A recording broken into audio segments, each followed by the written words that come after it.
It is my pleasure to introduce our next speaker, someone I've worked with on and off for about 3 years, I think now, Dr. Alexandre Betourne, the Scientific Director of the Critical Path Institute, or CPATH. You've heard CPATH mentioned a few times. And his talk is the Rare Disease Cures Accelerator Data and Analytics Platform, Accelerating Drug Development for Rare Mitochondrial Disorders. Over to you, Alex. Thanks, Danielle. Nice to see you again.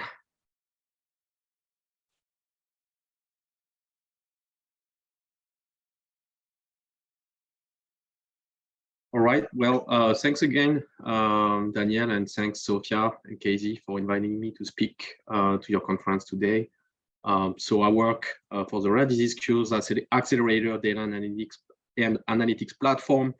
Very long name that I will just use RDCA DAP for the rest of the slides. I'm Scientific Director for the program. And just to start, just a quick word about the Critical Path Institute. So you've heard the name a little today, just to tell you very briefly who we are. We are a nonprofit, started in 2005, that does work to accelerate drug development for disease. The only thing that we don't do is develop drug ourselves, since we are a nonprofit. And really how we work is through an approach of developing public-private partnership to bring all the stakeholders from a given disease area to discuss together in a neutral environment.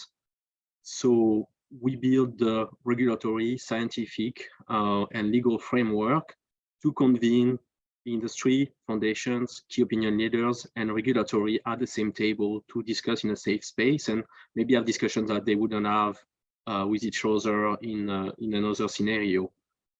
So this is really the key of our CPATH work, to develop solutions and insights for disease. We have a strong connection to FDA. We have a branch of the Institute in Europe developing some interactivity with EMA. We have a collaboration with NIH that was just announced last week.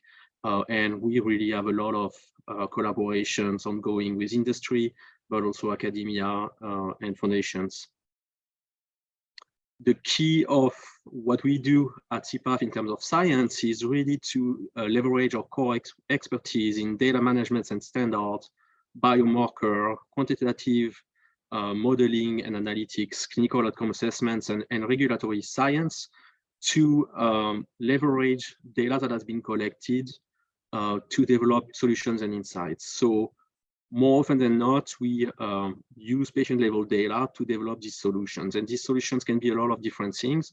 Again, everything that is not drug development, but that could potentially help accelerate drug development and help clinicians in their work.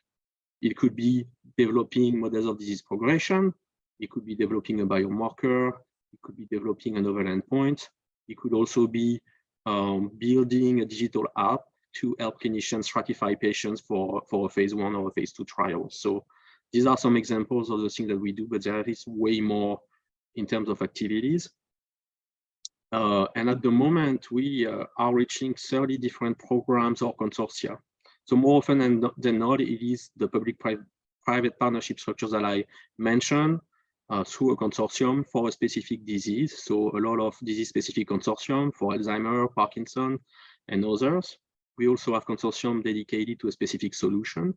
For example, a consortium in public reported outcomes that is going to focus on that these tools, the PROs, potentially applied to multiple disease. We had new announcements recently. So prior to last week, we had already consortia established for rare disease, including rare ataxia, Huntington, sickle cell disease, Duchenne, and others. We made 2 announcements recently for pre-consortium, which is the step before establishing a full consortium, one for lysosomal storage disease and one for alpha-1 antitrypsin deficiency. Last week, we also announced a new full-blown consortium for rare neurodegenerative disease, which is a partnership with FDA and NIH. The other big rare disease activity is the program that I mentioned, the RDCA DAP. So we are not a consortium. We don't have the public-private partnership structure. We're a program and a platform that was really designed to be a neutral hub to promote sharing of rare disease data and develop solutions to accelerate understanding of disease progression and optimize the drug development for rare disease. It is a collaboration with NORD and a program entirely funded by the FDA. As a program, we're really making that program evolve into becoming a full-on collaboratory for rare disease, with an intent to partner with all the stakeholders in the field. So I have a lot of discussions for collaboration with other rare disease data platforms, a lot of ongoing collaborations that are being developed, and potentially I'm going to try to bring industry to some new work that I intend to develop. We are a place for all types of data to work potentially for all rare disease. If we have already a consortium in a rare disease, I might not be involved directly, but we are going to help and facilitate these efforts within the Institute. The goal is to advance new drug development tools for rare disease, and we tend to have a program to be a program that will be evolving with the ecosystem and making changes as technological progress advances. The RDC ADAP is also a platform. So usually at the Institute, we used to have internal databases, sometimes open to the public, sometimes not. But here for the rare disease, really we wanted to have an effort to be, wanted the effort to be very participative and really to have a place for aggregation of rare disease data, but also for sharing back some of the data that is shared to us to the entire ecosystem. So we really designed that platform from the ground up with a specific data standard. So I'm not as knowledgeable as my colleagues that talked before me.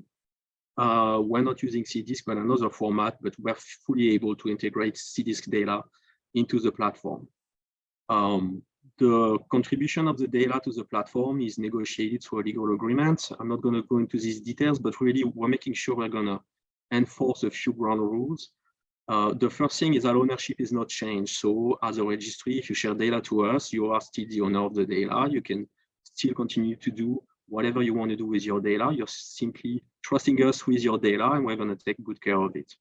We need the data to be de-identified before collecting the data into the platform. And then you're going to decide as a contributor how you want to open up your data sets to external users of the platform. And you have several selections you can make, from putting the data completely non-confidential to opening them up to anybody and making the data fully non-confidential to external users. But you can also select some other mechanism that involves the review of scientific plans from the users.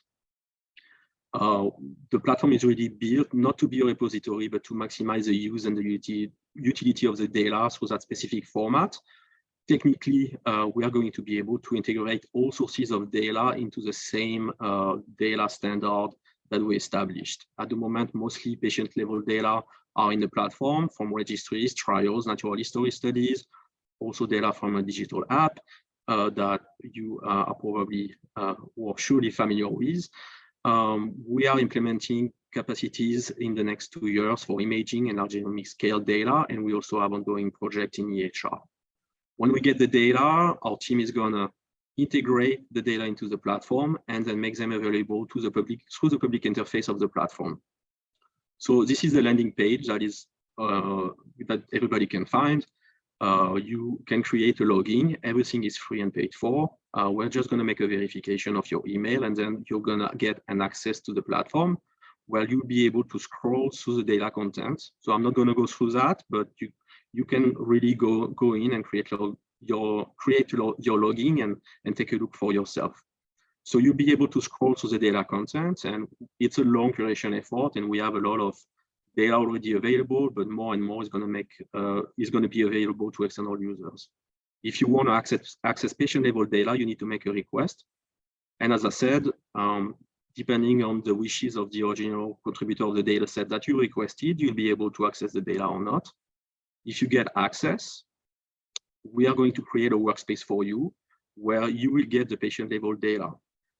At the moment, you cannot download the data. Everything is done online in a secured and private workspace where you will have a lot of tools at your disposition to make your scientific work, including the ability to run a virtual machine and our console to make coding and develop your algorithms, but also some built-in analytical tools that you can use directly on the platform. Everything is very intuitive, and I'm putting at your disposition some classic standard visualization or statistical tools, but we're also developing more.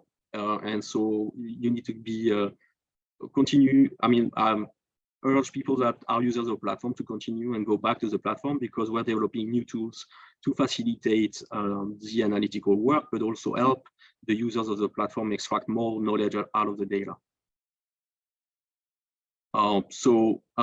Just briefly going through our database, at the moment, we have about 25 different rare diseases with at least one data set that are in the platform. And as I said, we have more.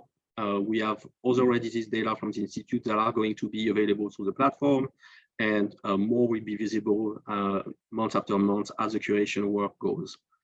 So we don't have a lot of mitochondrial disorders, but we do have the MitoAction data that was shared to us thanks to the effort of Sophia and the connection with Kyra at MitoAction that led to the sharing of this first set of mitochondrial disorder data from the MitoAction digital app. I really want to insist, we want users to develop work on the platform, develop solutions and insights by themselves, but also as a program, we want to do that too. So we intend to leverage the database and develop some solutions for rare disease. So we have a big work group in Friedreich ataxia called the Friedreich ataxia Integrated Clinical Database, with currently some models of disease progression that may lead to a clinical trial simulation tool. And there are new work groups that we are working on with a work group in PSP, or task force in PSP, that should start early next year, and additional projects ongoing. And so really sharing a data set to us, it's great, we welcome it, but also we're here to help. So we need to develop more and more projects, and really, if we want to help, we need to use the data, and that's really the whole point of the effort.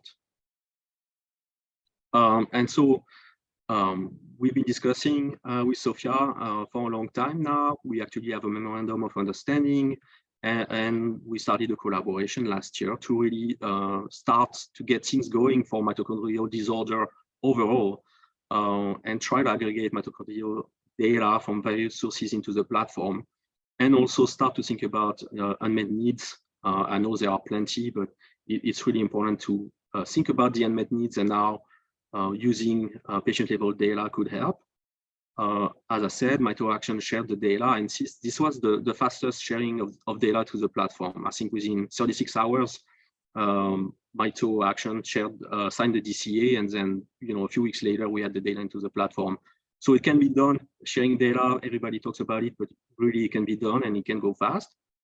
And so we're continuing the work and the discussion with Sophia. We have ongoing conversation with courts, the CHAMPS registry.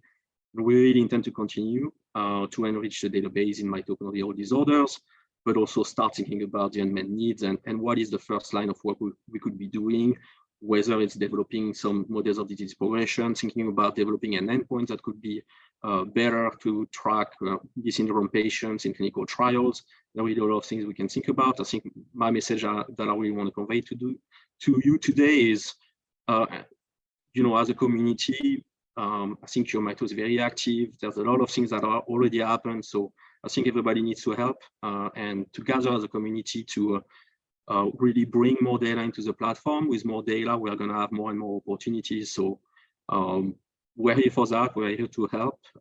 And I think there's a lot that has been developed through my first conversation with Sophia, but let's keep up the pace and continue. Thank you.